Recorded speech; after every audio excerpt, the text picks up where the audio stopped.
The church was filled with the heavy scent of lilies and the low hum of mourners whispering prayers. My hands trembled as I clutched the folded paper, slipped discreetly into my palm just moments before the ceremony began. It was my husband's funeral. The man I had loved, lived with, and now was about to bury. Yet even as the priest began to speak, my heart pounded, not from grief alone, but from the strange weight of that hidden message burning against my skin. I dared to open it slightly, shielding the movement with my black lace handkerchief. 4 words, written in his unmistakable handwriting, stared back at me. Trust no one here. The room spun. My throat closed. I wanted to scream, but the organ thundered louder, drowning the sound of my heartbeat. Who had placed it there? Why now, of all times? And as the coffin lay before me, I realized this funeral was not an ending. It was the beginning of something far darker. If you've ever faced a moment where grief collided with confusion, you'll understand the weight I carried that day. My story isn't just about loss. It's about betrayal, secrets, and the lengths one must go to uncover the truth hidden in plain sight. Where are you listening from? Share it in the comments below. I'll choose one response to feature in my next story. And if you've lived through a secret that changed everything, your voice matters here too. But before you understand why that note at the funeral shattered my world, you need to know who I am and the lives intertwined with mine. Only then can the weight of those 4 words truly make sense. My name is Evelyn Carter. I am 56 years old, a retired literature teacher who spent most of her career in a small but reputable private school just outside of Chicago. My life had always been guided by order, the bell schedules, the reading lists, the essays corrected in red ink. I believed in words, in clarity, in the notion that stories reveal truth. Yet the story I am about to share would test everything I thought I understood.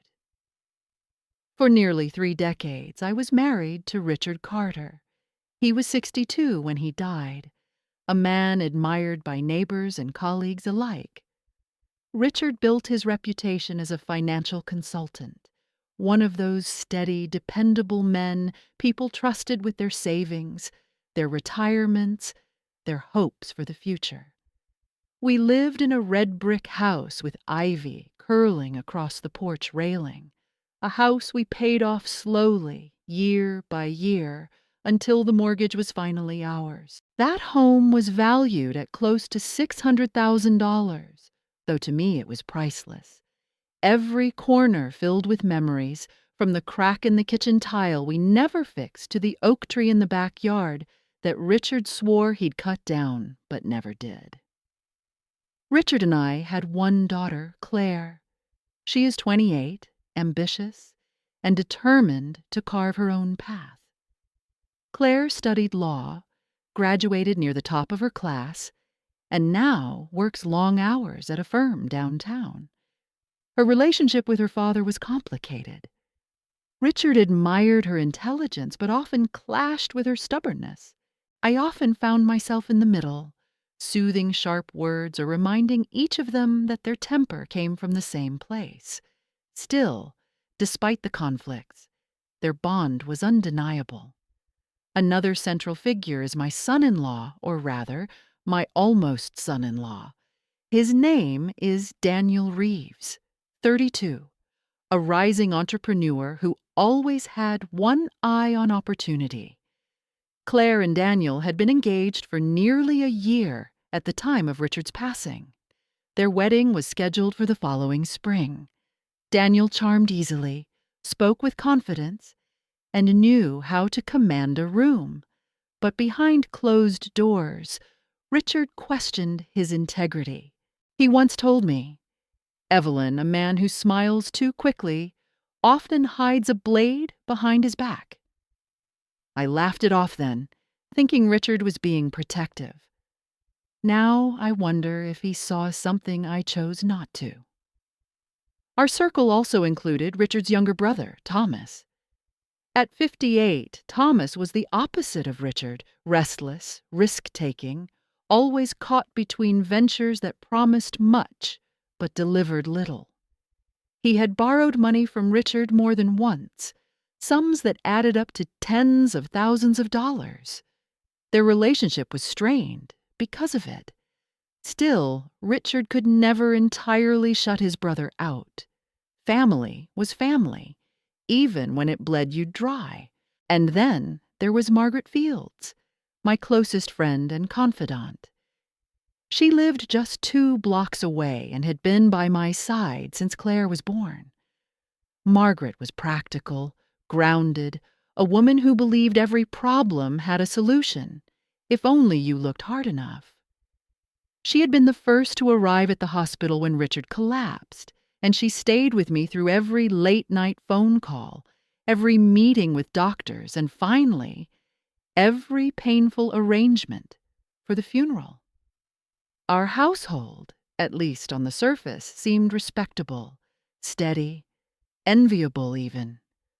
Richard's income provided security. My teaching pension added comfort. We had savings, investments, and Richard always spoke of leaving behind a legacy for Claire. In total, our assets amounted to nearly $1 million. But what good is wealth if shadows lurk beneath it? What use is security when a single note can unravel it all? The setting of our lives was ordinary, yet layered with details I can still feel when I close my eyes. The creak of the wooden staircase under my feet every morning. The faint aroma of Richard's cologne, sandalwood and cedar, still clinging to the edges of his closet. The soft hum of the refrigerator late at night when I couldn't sleep. And outside, the sound of trains passing in the distance, a reminder that the world kept moving, even when our own lives felt suspended. In the weeks leading up to Richard's death, I noticed subtle changes. He grew quieter at dinner, his eyes wandering past me, as if measuring thoughts he couldn't share. He spent more evenings locked in his study, papers spread across his desk, the glow of the lamp casting long shadows across the hall. When I asked what weighed on him, he would simply smile and say, "Nothing you need to worry about, Evelyn." I believed him. I wanted to believe him. After 30 years of marriage, you think you know every inflection, every sigh. But grief has a cruel way of sharpening hindsight.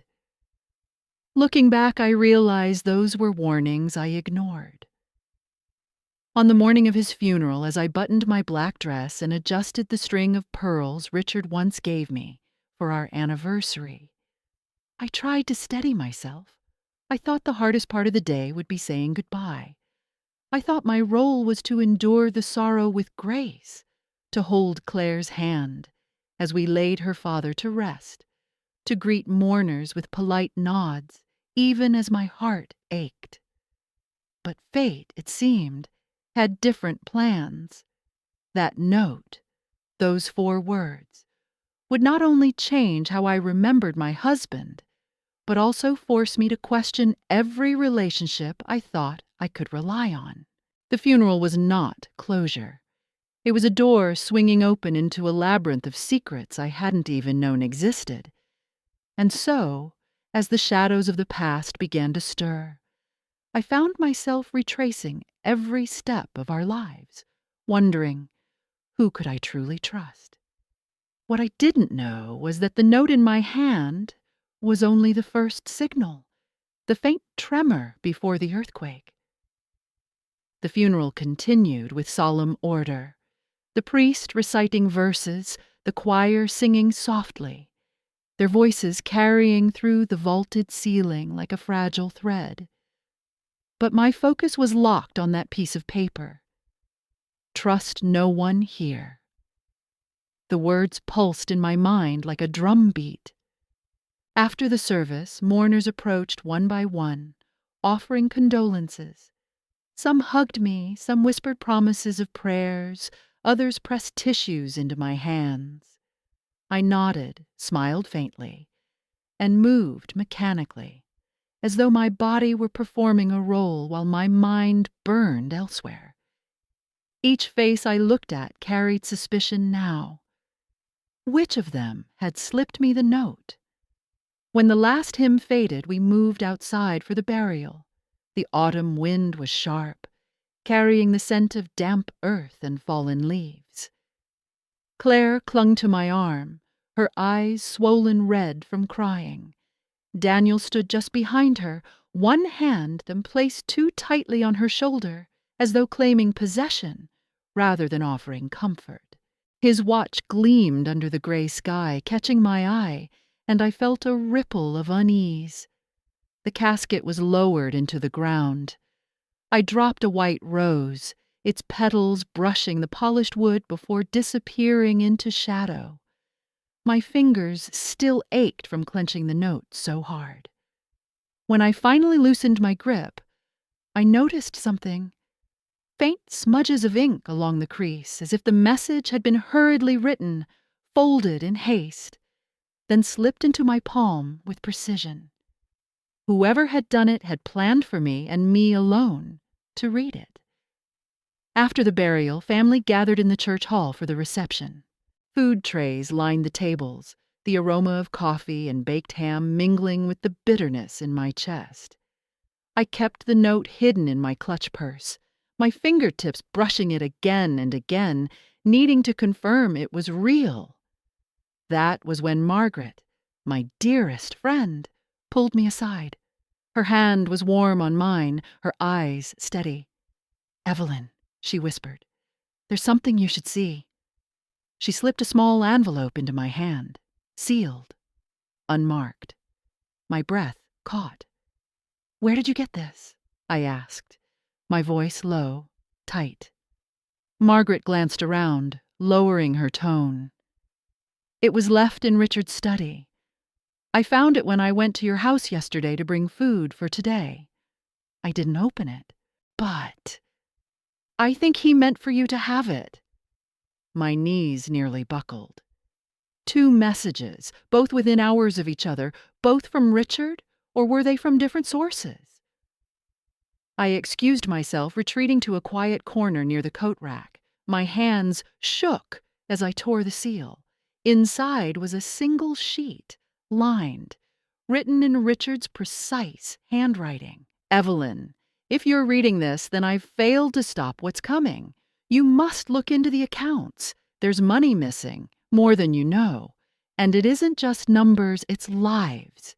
Be careful who you trust, even family. R." The words blurred as tears stung my eyes. Money missing. Accounts? Richard had always been meticulous about finances. He balanced every checkbook, triple-checked every investment. If he wrote this, something serious had been happening in secret. I folded the paper quickly, sliding it back into my purse, forcing my breathing to steady. The laughter and chatter of the reception seemed suddenly sinister, each voice tinged with hidden meaning. Claire approached me then, her brow furrowed.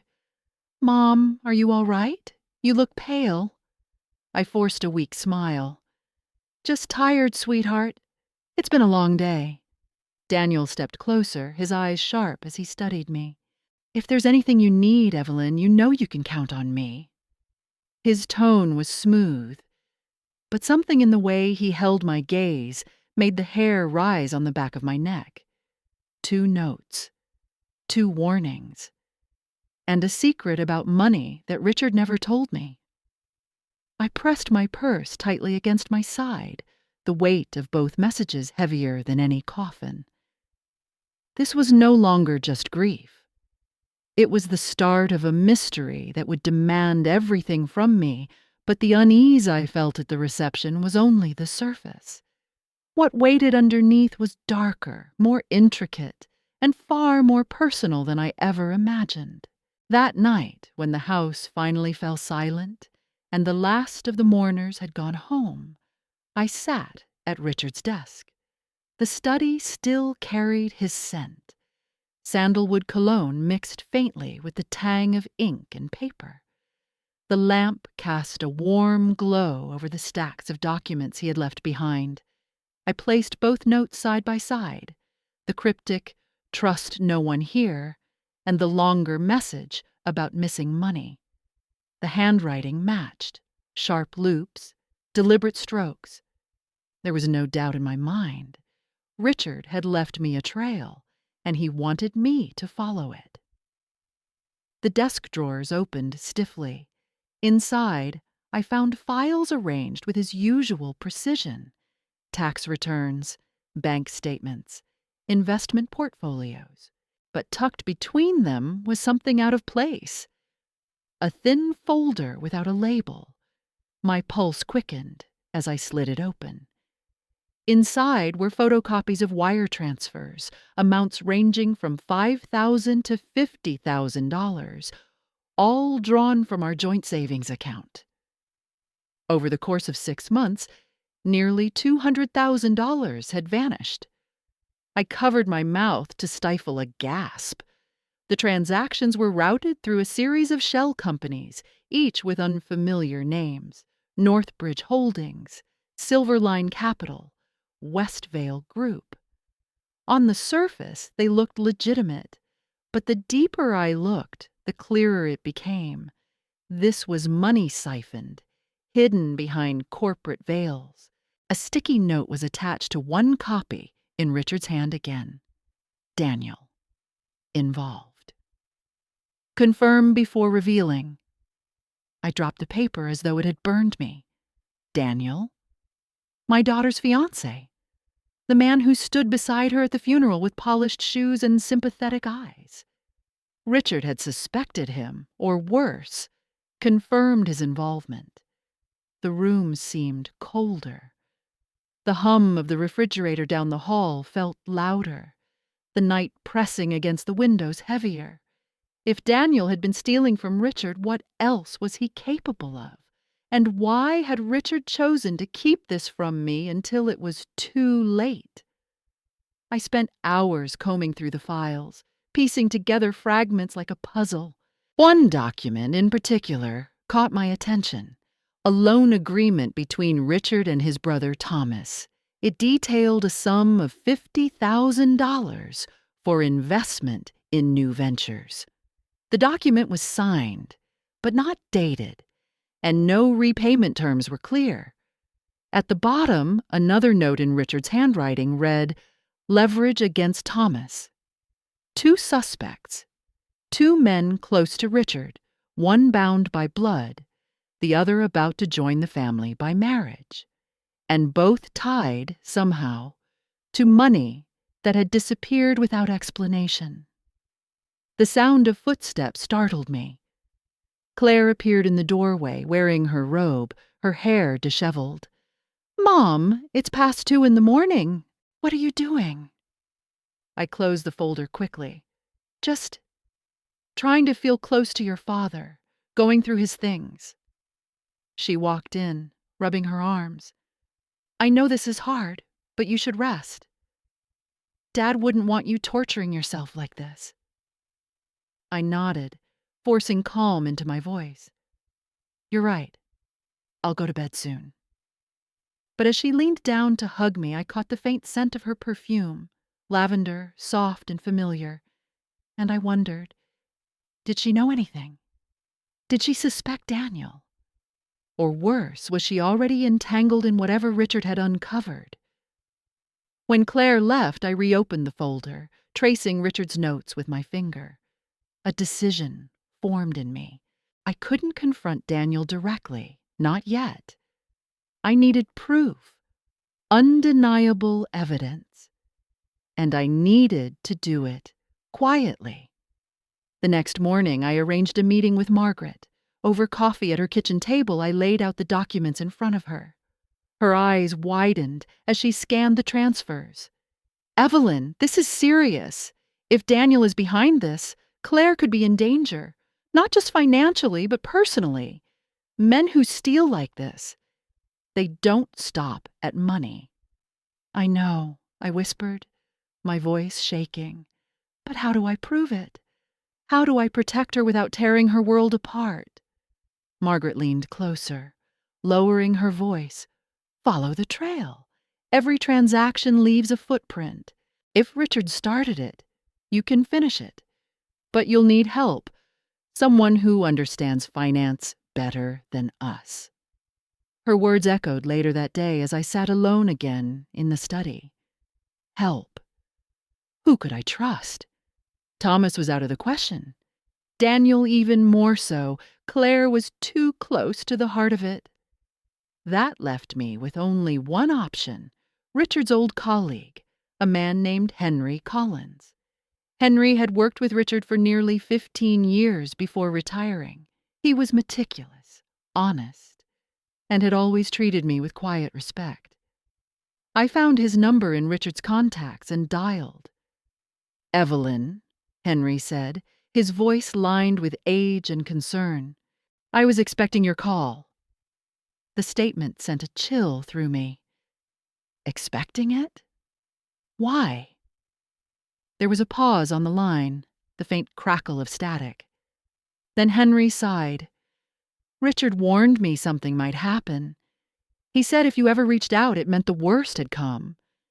Meet me tomorrow. I'll explain everything." My grip tightened on the phone. Where? Riverside Cafe, 10 a.m. And Evelyn, don't tell anyone. When the call ended, I sat frozen, the weight of his words heavy on my chest. Richard had planned for this. He had seen danger coming, and he had left me clues, allies and questions that could no longer be ignored. As I placed the phone back on its cradle, the house groaned under the shifting autumn wind. I walked to the window, staring out at the darkened street. The oak tree swayed, branches scraping against the glass like restless fingers. The notes, the missing money, Daniel's name written in Richard's hand, and now Henry's cryptic warning. The funeral had been only the beginning. The real story was just unfolding, and I was standing at the center of it. What I didn't yet realize was that the next clue would arrive sooner than I expected, and it would shatter the fragile balance I was clinging to. But meeting Henry the next morning revealed more than I was ready to hear. The Riverside Cafe smelled of fresh coffee and buttered toast, the kind of scent that usually comforted me. That morning, it felt overwhelming, almost sour. Henry was already seated in a booth by the window, his gray hair neatly combed, a folder resting beside his cup. He stood when he saw me, clasping my hand with both of his. "Evelyn," he said gently, "Richard trusted you more than anyone. That's why he left the trail for you." I slid into the seat opposite him, my purse clutched tightly against my side. "He mentioned missing money," I said softly. "He wrote Daniel's name, and he warned me about family. What does it all mean?" Henry's eyes, usually calm, flickered with unease. He lowered his voice. "Richard discovered something months ago. One of his clients flagged unusual transfers, large sums being funneled through shell accounts.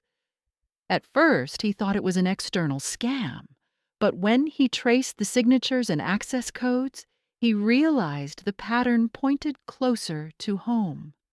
I felt my stomach drop. "Daniel." Henry hesitated, then nodded. "Yes, but not just Daniel. Thomas, too. Richard told me he suspected they were working together. Thomas needed money for his so-called investments, and Daniel had the skills to move funds quietly. Together, they siphoned from Richard's accounts, dressing it up as client business so no one would notice." The cafe suddenly felt too bright, the sunlight glaring off the chrome fixtures. "Are you saying they stole from us?" "From Richard?" "Not only you." Henry said grimly. Some of Richard's clients, too. Smaller withdrawals, spread out so they wouldn't raise alarms. If word gets out, Evelyn, it won't just ruin reputations. It could trigger lawsuits, criminal charges. Richard was trying to contain it, but he stopped, his eyes softening. Then his heart gave out. I pressed my hand against my mouth, fighting the nausea rising in my throat. My husband had died carrying this weight, trying to shield me, shield Claire. And now I was left with fragments. Henry slid the folder across the table. These are copies Richard gave me, bank statements, coded notes. I didn't want to involve you unless I had to. But now you must decide how to proceed.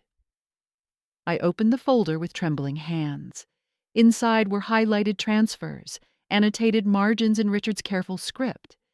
And there, clipped to one page, was a USB drive. "What's this?" I asked.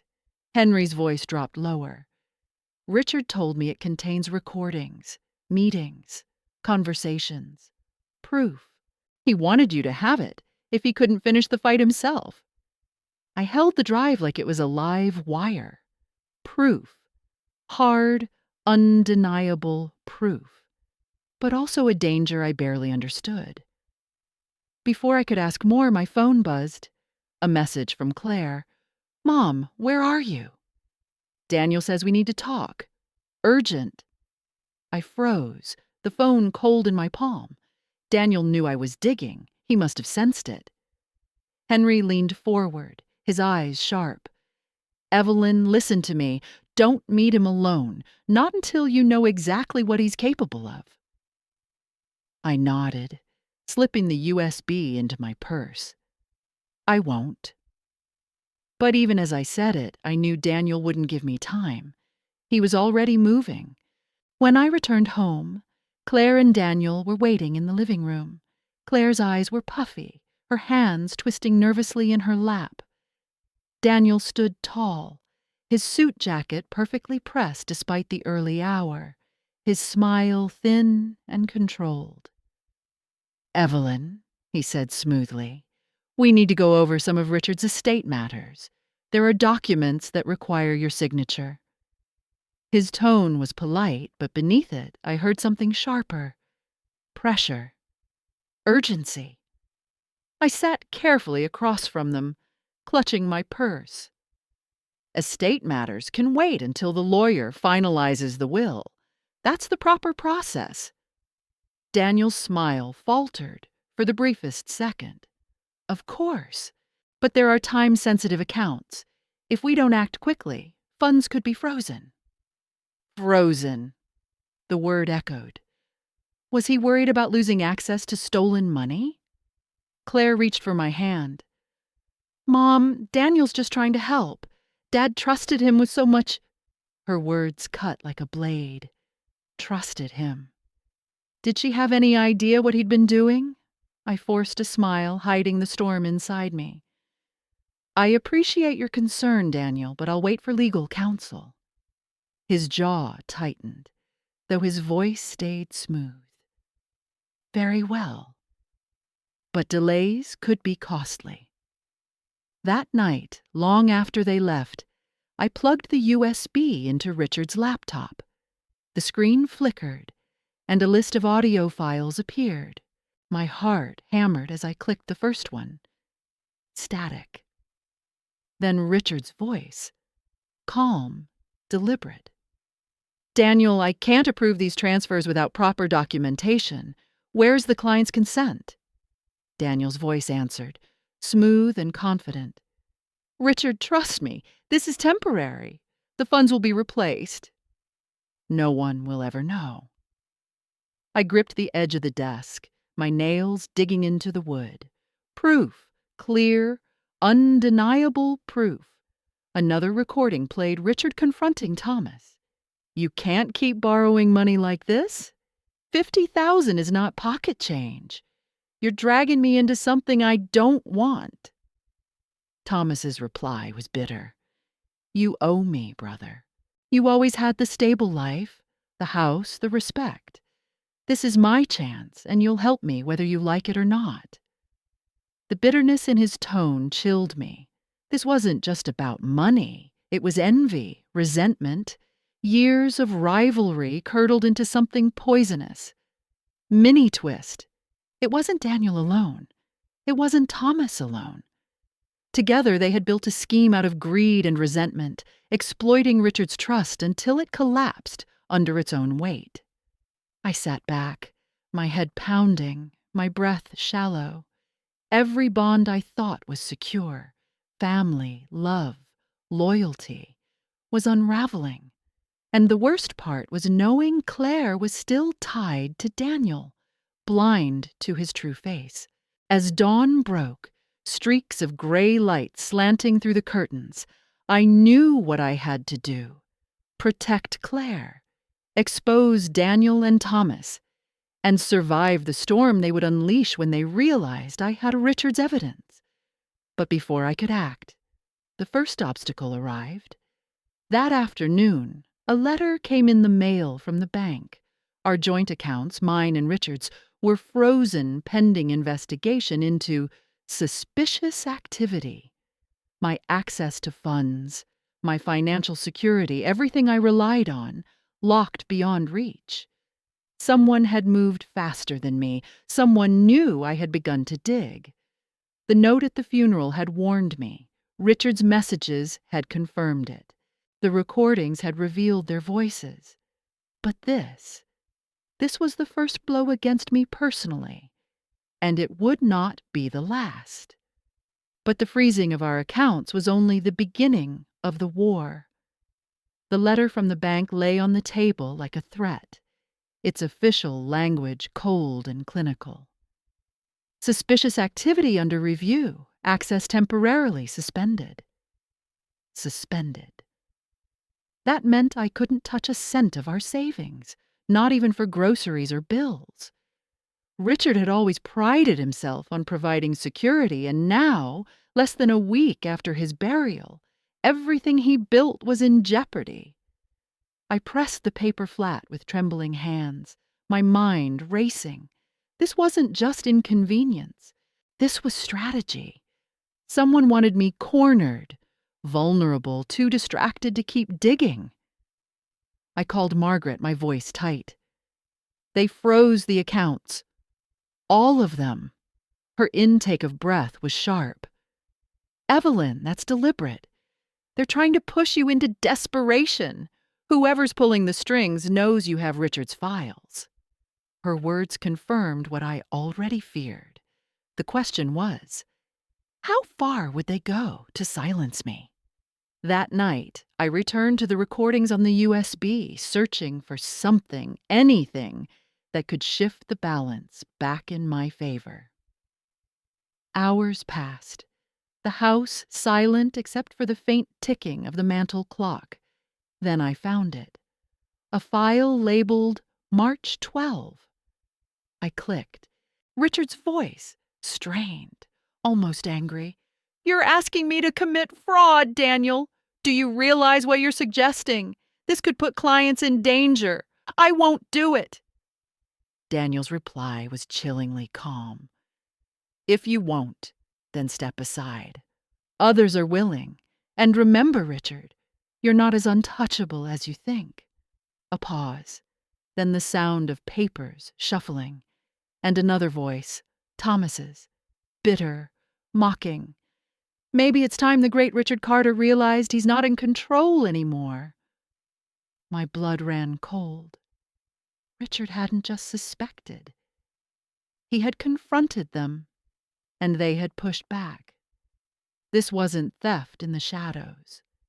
This was open defiance, and the threat in Daniel's voice was unmistakable. I replayed the line again and again. "You're not as untouchable as you think." Had they pressured him to the point of collapse? Had stress, threats, or worse, contributed to his death? The thought sliced through me like ice. If Richard hadn't simply died of a weak heart, but had been driven or forced into it, then I was staring into a truth too dangerous to ignore. Evidence Number 3.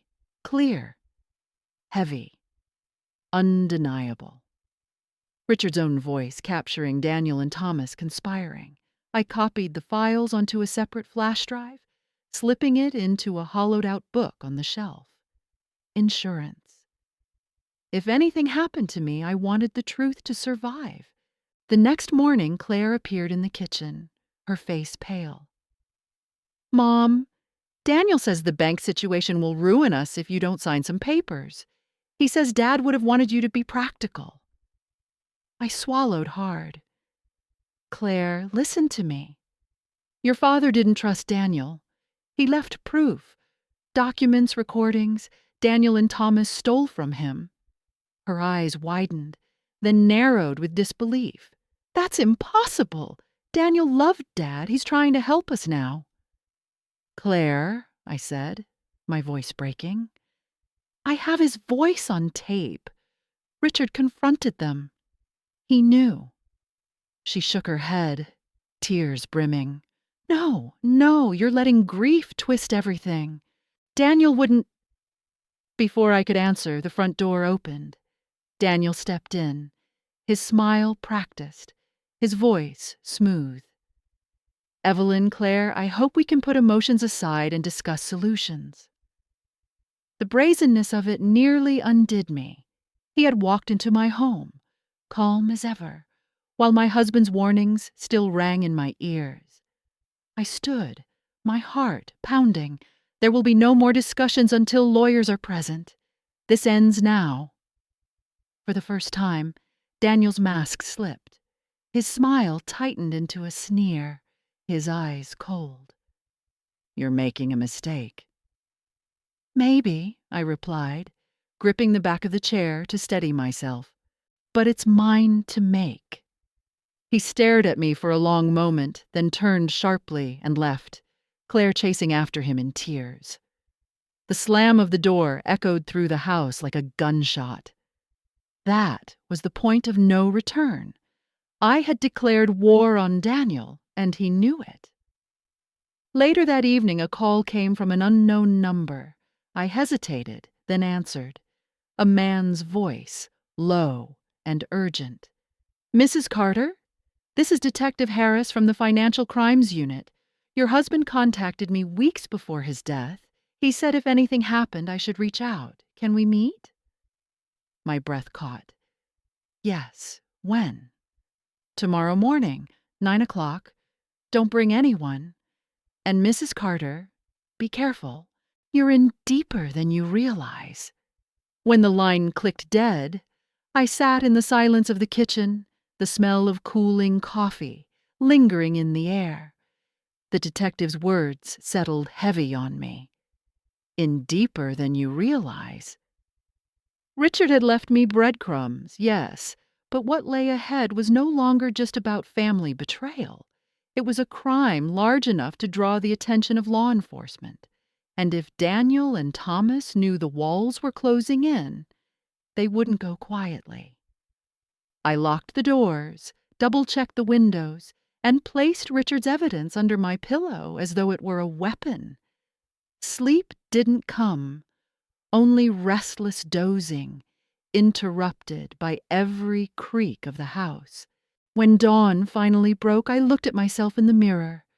My face was pale, lined with exhaustion, but my eyes held something new. Determination. I wasn't just Richard's grieving widow anymore. I was the keeper of his truth, the protector of Claire, the one person standing between two men's greed and the collapse of everything Richard had built. The point of no return had been crossed. Whatever happened next, there was no turning back. But the meeting with Detective Harris proved that Richard's warnings had only scratched the surface of what was coming. The next morning, I arrived at a small precinct office tucked on the edge of downtown. The place smelled faintly of stale coffee and disinfectant, the hum of fluorescent lights overhead adding to the unease curling in my stomach. Detective Harris was waiting, tall, lean, his suit slightly wrinkled, as though he had spent the night chasing leads instead of sleeping. "Mrs. Carter," he said, extending his hand. His grip was firm, his gaze steady. "I'm sorry for your loss. Richard was a good man. He trusted me with information he couldn't take anywhere else." I sat across from him, clutching my purse. He left me files, transfers, recordings. He named Daniel and Thomas. He said I shouldn't trust anyone. Harris leaned back, his jaw tightening. "That matches what he gave me. He suspected they were laundering money through shell corporations. What he didn't realize was how deep it went. These accounts aren't just family schemes. They tie into a larger network, organized groups that use small-time players to funnel cash." The words made my blood run cold. "Are you saying Daniel and Thomas are connected to criminals?" Harris nodded, most likely without even realizing how far it goes. But their actions are criminal. Fraud, embezzlement, conspiracy. Richard wanted to build a case, but he ran out of time. I pulled the USB from my purse, sliding it across the desk. "This has recordings. Richard confronting them. It's proof." Harris plugged it into his computer, the room filling with Richard's steady voice. Daniel's smooth denials, Thomas's bitter anger. Each sentence landed like a hammer. When the final clip ended, Harris exhaled slowly. "This is solid. With this, I can push for subpoenas, freeze their accounts, bring them in for questioning." Relief washed over me, but it was thin, fragile. "Detective, Claire is still engaged to Daniel. She doesn't believe me. What if she refuses to see the truth?" He met my gaze. "Then you'll need to show her in a way she can't deny. Sometimes the courtroom isn't just legal, it's personal." I left the precinct with a mix of dread and determination. Harris would pursue the legal path, but I knew Daniel and Thomas wouldn't sit idly by. They would push back. Hard. Sure enough, that evening, Daniel arrived at my house uninvited. Claire was with him, her face blotchy from crying. Daniel's tone was honeyed, but his eyes burned with something sharper. "Evelyn," he said, stepping into the living room without waiting for permission, "I hear you've been making accusations, dangerous ones, against me, against Thomas. That's slander." I stood firm, though my heart pounded. "It's not slander if it's true." Claire's voice cracked. "Mom, please stop. You're tearing this family apart." "No, Claire," I said, my voice rising. "They are tearing it apart." Daniel smirked, his mask slipping. "Careful. Without those accounts, you have nothing. And once the lawyers finish with you, that house, those savings, gone." I opened my purse and pulled out a small recorder. I pressed play. Richard's voice filled the room, confronting Daniel and Thomas, their own words sealing their guilt. Claire's hands flew to her mouth. Her eyes darted to Daniel, who paled, his composure cracking. This is taken out of context," he stammered. "Is it?" I asked coldly. "Because to me, it sounds like conspiracy, theft, betrayal." Claire stepped back from him, her voice trembling. "Daniel, tell me it's not true." He reached for her, but she pulled away. "Claire, listen to me. I was protecting us. Your father, he didn't understand. This was business, nothing more." "Business," she whispered. "You stole from him. From us." The room crackled with tension. Then the front door burst open. Thomas stormed in, his face red, his voice booming. "Enough of this! Evelyn, you don't know what you're playing with." I faced him, my body shaking, but my voice steady. "I know exactly what I'm playing with, Thomas. Evidence. Richard's truth." He sneered. "Richard was always the golden boy, wasn't he? He had everything. And now you, his perfect widow, think you can stand against us? You'll lose everything." Claire turned to him, tears streaming. "Uncle Thomas, you too?" His silence was damning. The confrontation spiraled into shouting, voices overlapping, accusations flying. Claire sobbed, torn between loyalty and horror. I held the recorder high like a weapon, my voice cutting through the chaos. "This ends now. The police have everything. Your accounts are frozen. You have nowhere to run." Daniel lunged forward, his face twisted with fury, but Claire blocked him. "Don't you dare touch her!" The room fell into stunned silence. For the first time, Claire stood against him, her voice steel. The sound of sirens in the distance grew louder, red and blue lights flashing through the curtains. Harris had moved faster than I expected. "Daniel Reeves! Thomas Carter!" a commanding voice shouted from outside. "Open the door!" Daniel's bravado cracked. He looked at Thomas, then at me, his face a storm of rage and fear. "This isn't over," he spat. But it was. Officers stormed in, pinning Daniel and Thomas before they could resist. Handcuffs clicked shut, the metallic sound like the final punctuation on Richard's warnings. The showdown ended not with blood, but with truth made undeniable. Claire collapsed into my arms, sobbing as Daniel was dragged away, shouting threats that grew weaker with every step. Harris entered, his presence calm amid the storm. "Mrs. Carter, you did it. You gave us what we needed." I nodded, tears spilling freely at last. "No, Detective, Richard did. I just carried his torch." The immediate outcome was clear. Daniel and Thomas were exposed, arrested, their scheme dismantled. But the real reversal was in Claire's eyes. She finally saw them for what they were. And me. Not as a grieving widow lost in paranoia, but as the keeper of her father's truth. For years, I had been Richard's partner in the quiet ways, dinners, teaching, home, but in the end, I had become his partner in the fight he couldn't finish. The power had shifted, and though I felt broken, I also felt something I hadn't since the funeral began. Free. But the arrest was only the first step. Justice, as I quickly learned, was a slow and grinding machine, one that demanded patience, resilience, and unflinching truth. In the weeks that followed, Daniel and Thomas were formally charged with fraud, conspiracy to commit embezzlement, and obstruction. Their bail requests were denied after Harris presented the recordings Richard had left behind. The judge listened, his gavel striking with finality. The sound reverberated through the courtroom like thunder, a promise that Richard's warnings had not been in vain.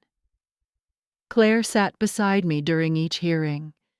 At first she was hollow, her eyes swollen from nights spent crying, but slowly I watched her resolve harden. She began asking questions, demanding details, piecing together the lies Daniel had woven around her. Each revelation was like a shard of glass, cutting into her memory of him, but she bore it. She learned, as I had, that truth often hurts before it heals.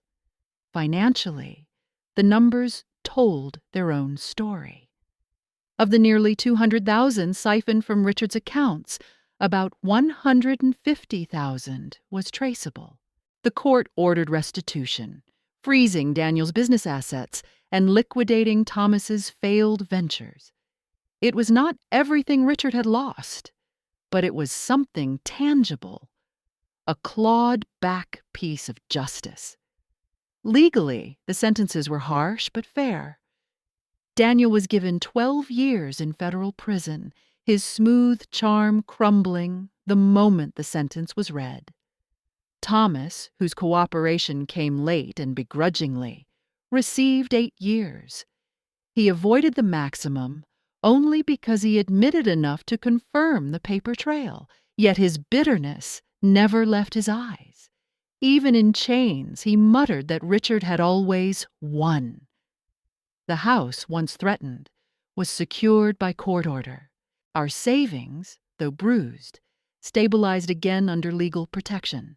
Richard's name, once in danger of being tarnished by association, was cleared. The papers wrote of him not as a man complicit, but as a whistleblower who died protecting his family. That recognition mattered more than any dollar recovered. As for Claire, she cut ties with Daniel decisively. The engagement ring, once a promise of her future, became an artifact of betrayal. She placed it in a small velvet box and handed it to me one evening. "Keep it," she said softly. "I don't ever want to see it again." I tucked it into Richard's desk drawer beside the letters and files he had left me, a reminder of the war we had fought and survived. Margaret remained my anchor, visiting often, reminding me that grief and justice could coexist. "You've carried a heavy burden, Evelyn," she told me one evening over tea, "but you carried it well. Richard would be proud." The sensory details of my days began to shift. Where once the scent of lilies reminded me of the funeral, it now mingled with the smell of fresh bread Margaret baked and brought to me. Where once silence echoed through the house, it now held the steady sound of Claire's footsteps as she visited more often, choosing closeness over distance. But justice is never without scars. I still wake some nights with the echo of Daniel's voice in my head, his threats sharp as broken glass. I still see Thomas's sneer when I close my eyes.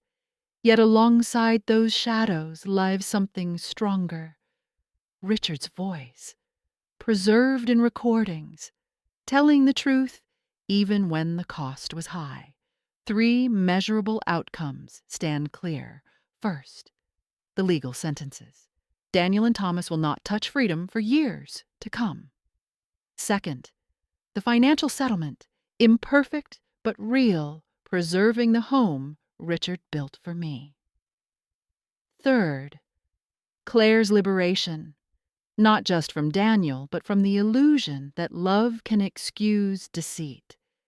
She walks with clearer eyes now, stronger for the fire she endured. And me, I am changed, but not destroyed.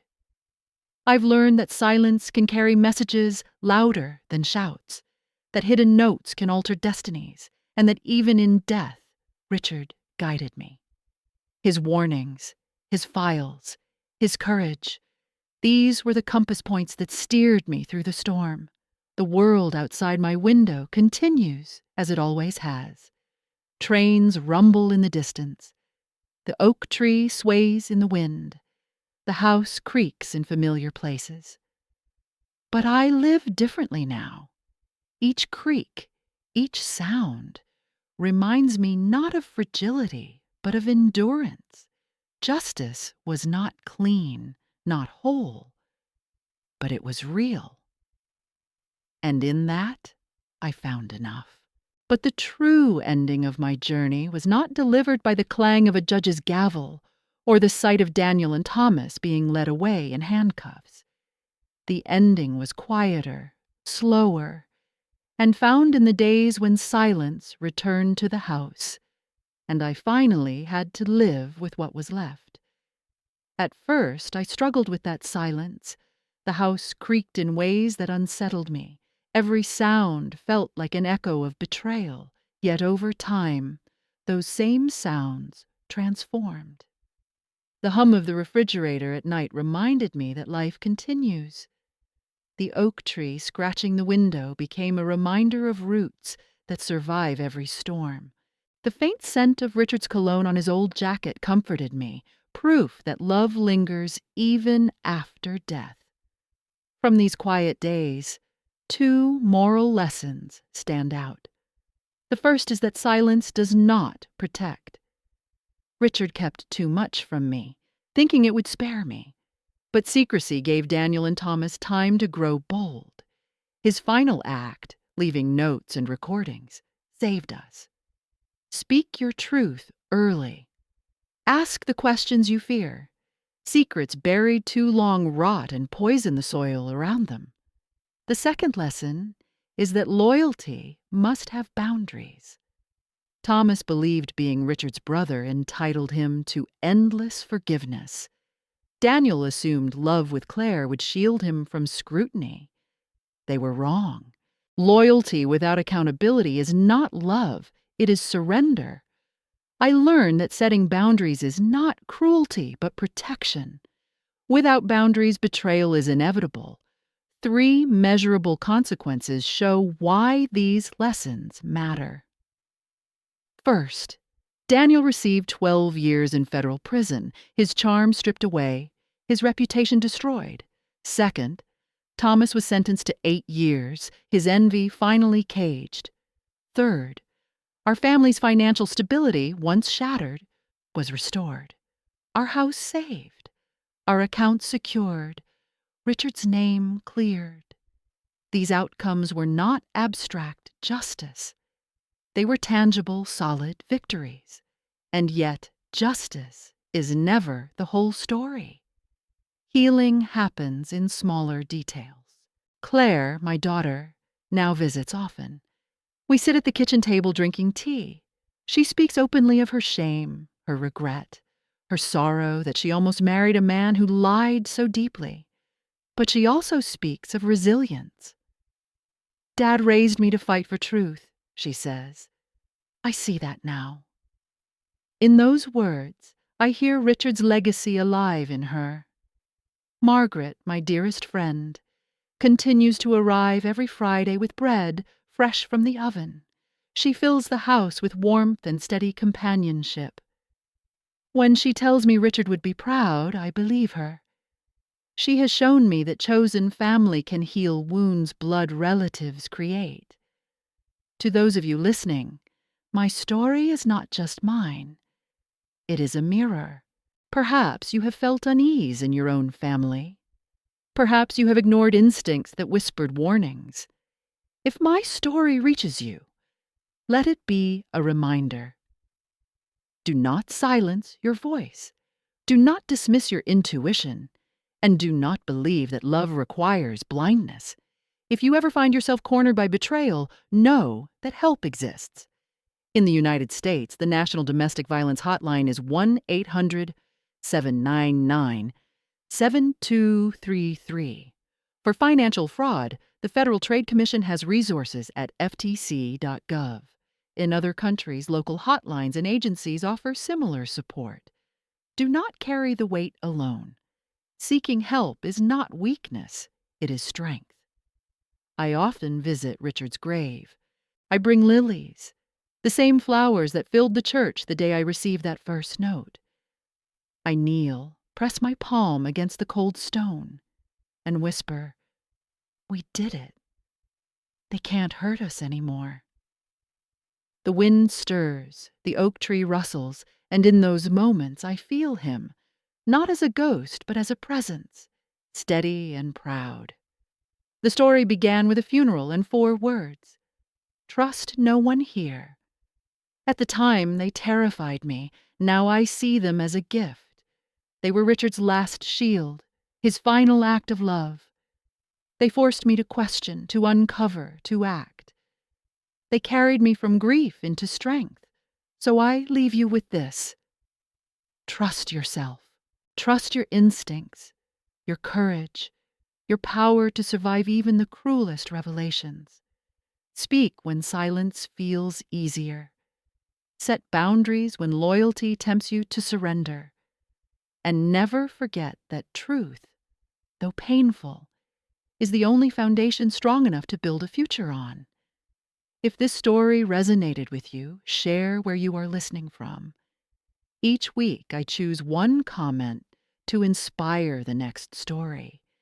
And if you have lived through betrayal or discovered secrets that altered your path, I invite you to share. Your voice might become the light for someone else walking in darkness. Finally, if you wish to hear more stories like mine, tales of loss, resilience, and the unshakable fight for truth, make sure to subscribe. This community thrives on shared voices, and yours matters here. Because sometimes the smallest note carries the greatest weight. And sometimes 4 hidden words can change everything.